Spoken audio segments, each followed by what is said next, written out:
The cup of coffee I'm sipping right now makes my tongue dance. Also brings me to historical romance. In Java, especially Banten, coffee was one of the most famous and legendary commodities throughout the world. All of Europe recognized the pleasure of smell and taste.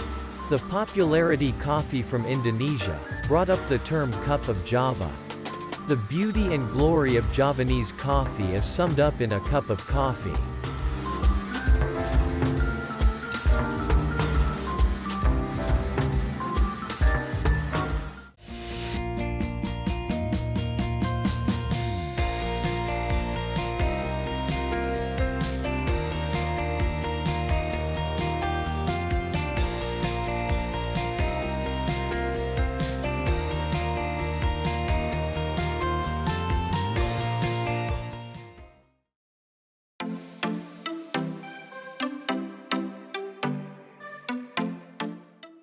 I did not find Banten coffee among the big names in coffee-producing regions, such as Gayo, Lampung, Flores, Papua or Kintamani. This fact piqued my curiosity. As I know, coffee became very booming in recent years. Banten coffee is a commodity that was recognized by the world in the colonial era. The name Kopi Banten then dimmed between being and not being. Does Banten coffee still exist today?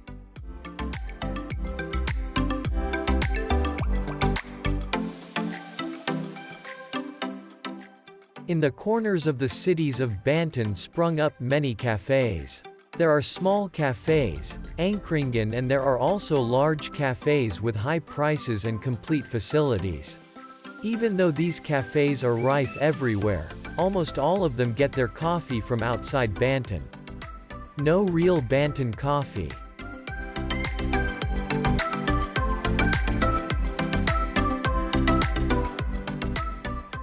Padahal kalau kita ingat sejak zaman Belanda kita sudah jadi kuban kopi, dan kopi terbaik adalah kopi dari pegunungan Pandeglang ini.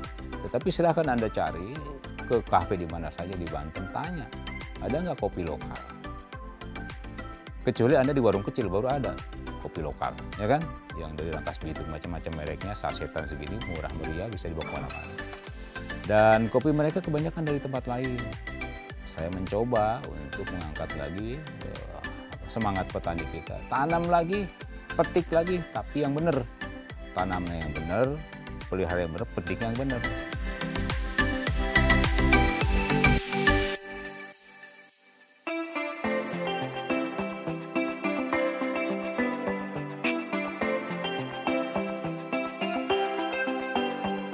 Pada awalnya, Banten tidak mengenal kopi. Karena kopi itu bibitnya dari luar, ya, bukan endemik Indonesia. Dan itu dibarengi dengan ada pergantian sektor ekonomi dari lada yang pernah mengalami boom ya waktu itu, dan Banten merupakan salah satu rute perdagangan lada yang disebut dengan spice route ya. Mulai menurunnya peran kesultanan, masuknya VOC, itu mereka memperkenalkan jenis baru yaitu kopi. Kemudian kemungkinan tertarik pada perdagangan kopi yang sudah merambah pasar Eropa mulai Turki. Belanda mengambil bibit dari Afrika, terutama dari Ethiopia, untuk dicoba ditanam di Indonesia. Dan mereka beranggapan karena iklimnya sama, kemungkinan besar kopi ini juga bisa tumbuh di Banten.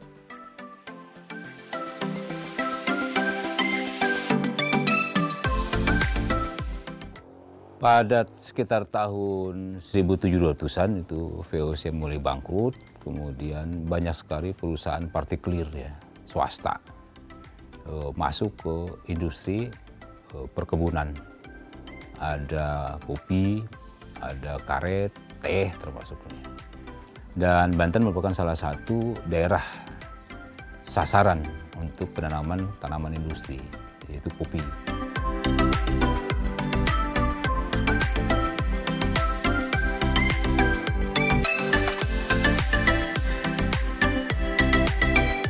According to documents on Culture Coffee, there are 5 locations that are used as coffee plantations in Banten, namely Chomas, Serang, Baros, Simonik and Karingan. All of them are in an ideal place for growing coffee, namely at an altitude of 400 to 700 meters above sea level. 1 Ciamas, 2 itu Pandeglang, 3 Baros, 4 Cimanuk, 5 itu Caringin. Caringin itu yang arah ke Carita ya, ada ketinggian 100 sampai 200. Dan dari 5 zona itu, areal itu, Belanda mendapatkan suplai kopi ke Batavia yang kemudian untuk diekspor ke Eropa. Dan dari situlah Belanda mulai bersemangat untuk melanjutkan bisnis kopi. Selain di Banten ternyata juga di tempat lain, terutama di daerah pegunungan ya, seperti di daerah Bandung Selatan, kemudian juga di Jawa Tengah dan Jawa Timur. Dan setelah itu barulah mulai ada investasi masuk ke Banten, yang terutama mengenai bibit tanaman kopi. Dan yang paling penting sebetulnya dimulai sejak diterapkannya kebijakan kultur stelsel.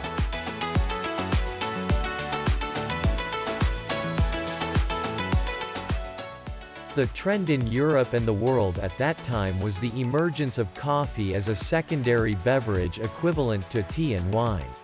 The increasing demand for business would greatly benefit the colonial government if the world's needs could be met.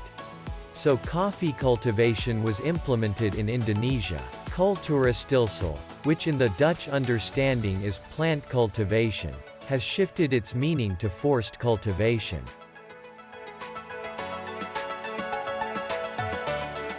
Jadi untuk tanam paksa sendiri atau terminologinya Belanda itu Kulturstelsel diterapkan sekitar tahun 1830 sampai 1870. Jadi awalnya itu kita balik dulu ke 5 tahun sebelumnya terjadi perang Jawa di sini, khususnya di bagian Jawa Tengah, pemberontakan di Penogoro. Dia melakukan penentangan terhadap pemerintah kolonial. Setelah itu ya bisa pemberontakan itu bisa diredam, akan tetapi dari situ jadi titik balik Jawa, khususnya seluruh Jawa bisa dikuasai oleh pemerintah kolonial. Nah, 5 tahun setelah itu diterapkan Kulturstelsel atau tanam paksa. Tapi sebelumnya sistem ini justru mengadopsi apa yang disebut Preangerstelsel itu sejak 1720 diterapkannya. Jadi Preangerstelsel itu adalah embrio dari Kulturstelsel. Jadi komoditas yang ditanam pada saat Preangerstelsel itu adalah kopi. Jadi kopi sendiri itu posisinya dalam perdagangan pada zaman VOC sangat penting karena memang itu sangat menguntungkan bagi mereka. Hampir setengah produksi kopi di dunia yang didagangkan ke Eropa itu asalnya dari koloni-koloni yang dikuasai VOC.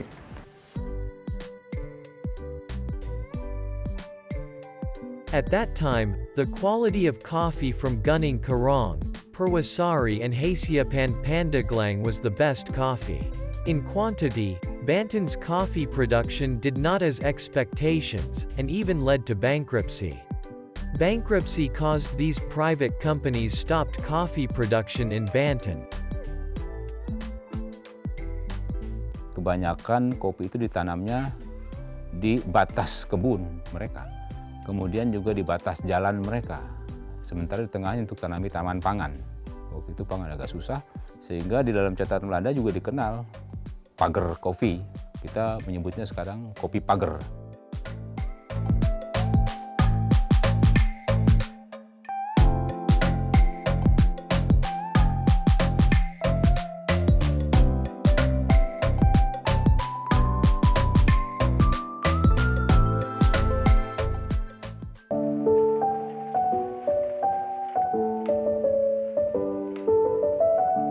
The hope of the Dutch government to make coffee in Banten a prima donna not fulfilled.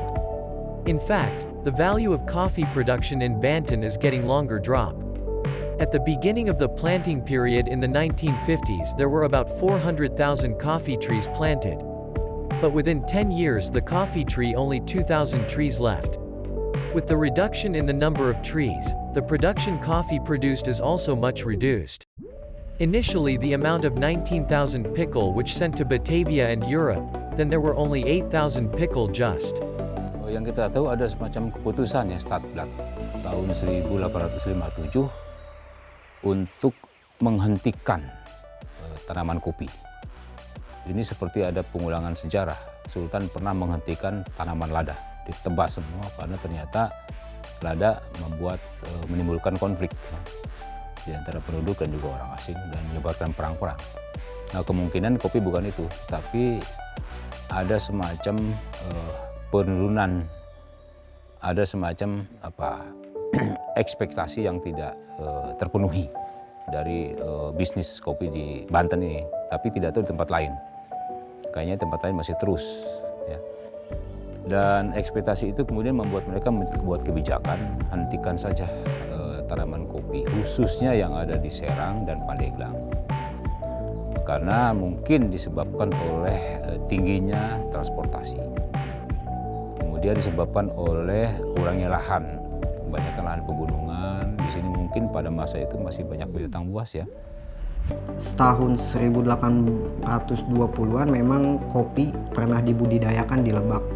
Cuman karena kondisi kontur tanah dan zat haranya tidak cocok dan kualitasnya juga kurang baik, maka dia itu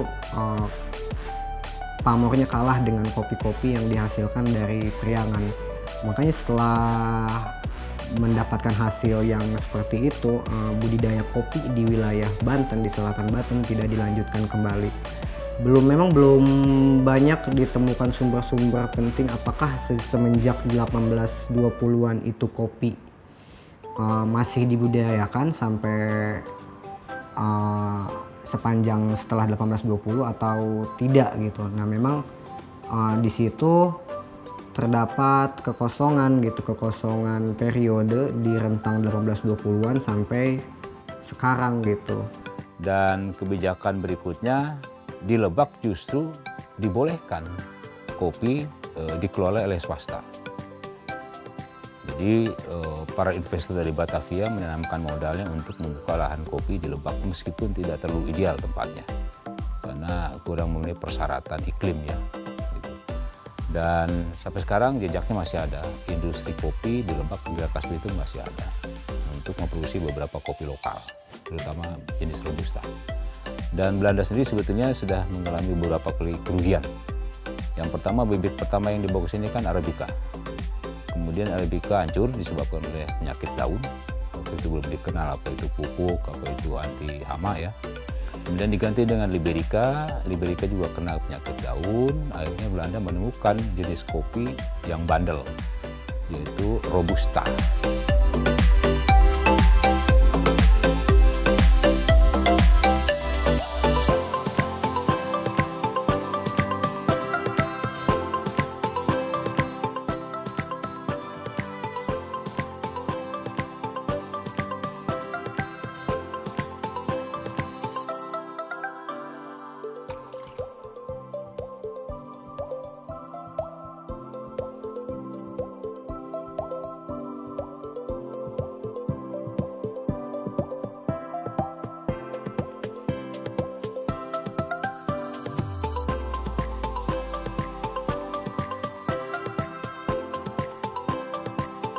Multatuli, who served as assistant resident in Lebak, saw the abuse of authority and atrocities committed by local leaders.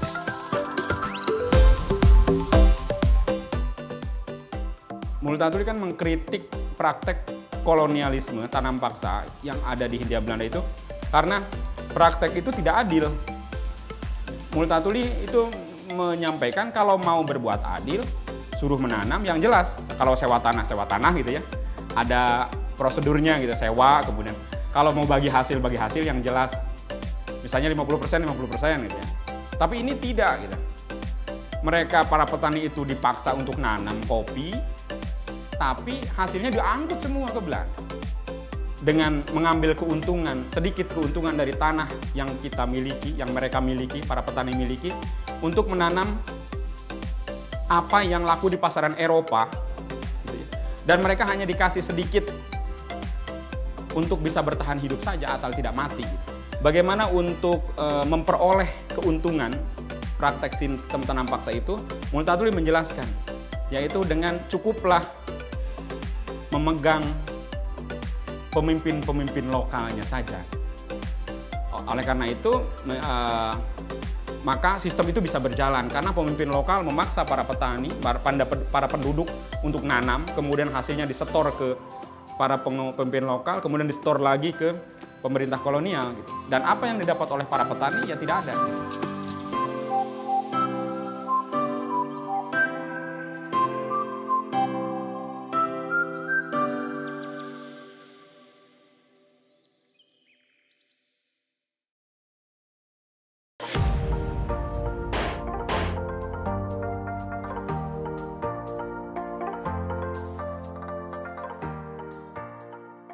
The implementation of Kulturstilsel in Banten sparked resistance from local Banten figures.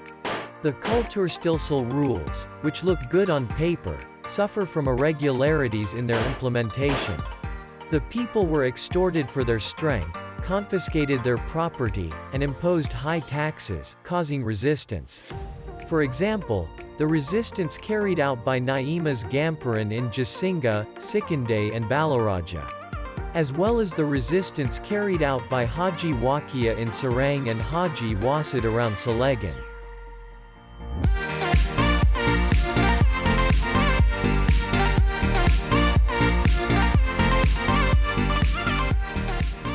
Ya, disebutkan bahwa sebenarnya Multatuli sendiri selain Max Havelaar sebelumnya ada laporan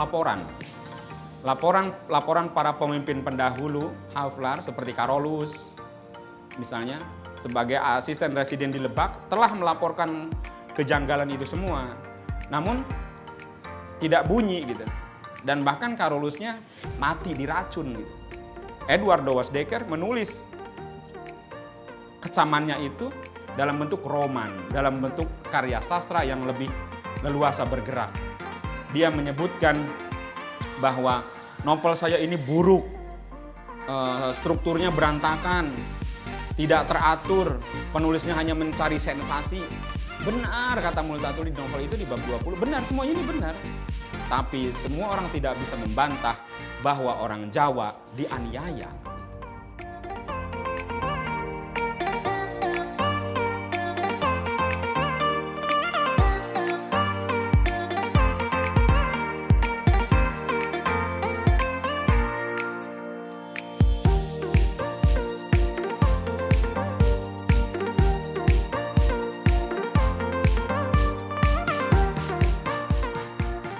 Lebak awalnya tidak cocok untuk kopi karena daerahnya mungkin tidak seperti di daerah-daerah lain yang tanahnya pas untuk kopi dan sebagainya. Nah, lalu dengan dukungan ya disebutkan di sana di novel itu bahwa dengan dukungan Tuhan dan sebagainya, dengan kerja keras, maka Lebak akan cocok untuk kopi. Tanah Lebak akan cocok untuk kopi.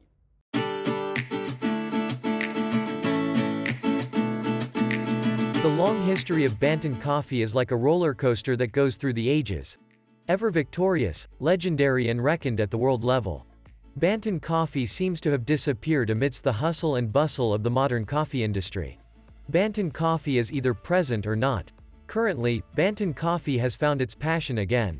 Young figures have a strong desire to raise local brands. Hopefully, after the popularity of coffee is high, this Banten coffee will not disappear again because it is defeated by coffees from other regions.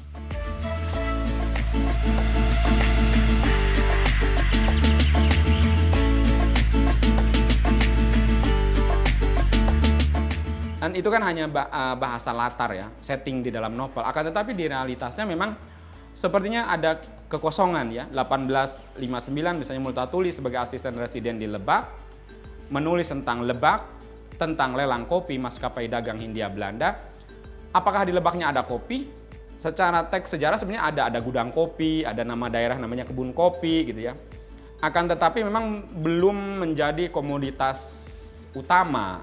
Setelah itu bagaimana? Pertanyaan Mas kan tadi setelah itu bagaimana? Apakah kopi itu ada? Sepengetahuan saya memang ada, tapi dalam perkebunan yang kecil. Ya istilahnya perkebunan penduduk, bukan produksi kopi yang besar seperti daerah Lampung atau daerah lainnya. Kopi Banten belum dikenal di luar negeri, padahal dulunya dari kita ada Javanese Coffee. Yang dikenal adalah misalnya Toraja yang sudah lama sekali, kemudian Gayo, kemudian yang lain-lain, Kintamani dan seterusnya. Nah, kopi Banten belum masuk ke etalase di kota-kota besar di Eropa, dan kita mencoba untuk itu, paling tidak di tingkat lokal dulu lah. Petani kita kalau pengen kopi, tolong dong jangan beli sasetan misalnya. Kalau Anda punya pohon kopi, kenapa nggak dipelihara dengan baik? Kita kembalikan lagi pada sejarah masa lalu. Orang dulu kan tidak mengeluarkan uang, hemat. Dia bisa nyangrai sendiri, metik sendiri, jemur sendiri, seduh sendiri, ditinyu sendiri, sambil minum kopi di ladang, habis capek kerja di kebun, mereka bisa minum kopi sendiri. Iya, kami punya kebanggaan sebenarnya bahwa Lebak, sebuah kota kecil, kabupaten kecil, punya narasi besar tentang anti kolonialisme, yaitu lewat novelnya Max Havelaar, Multatuli. Dan saya pikir kebanggaan ini menjadi penting karena narasi yang kuat, sejarah yang kuat itu tentu akan memberi dampak yang besar bagi penduduknya. Bahkan tidak hanya Lebak, Multatuli adalah milik Indonesia, milik dunia. Ia yang telah menyadarkan bahwa kolonialisme itu jelek. Kesetaraan, humanisme, kemanusiaan itulah yang harus dijunjung tinggi. Dan saya pikir itu kelebihan dari Multatuli. 3 hal tadi. Yang pertama, dia peka terhadap ketidakadilan. Yang kedua, dia tahu jika ketidakadilan itu terjadi dia harus ngapain. Dan yang ketiga, dia pandai menulis. Oleh karena itu, sampai hari ini idenya, karyanya masih tetap relevan untuk dibaca dan dikontekstualkan dengan hari ini, Mas.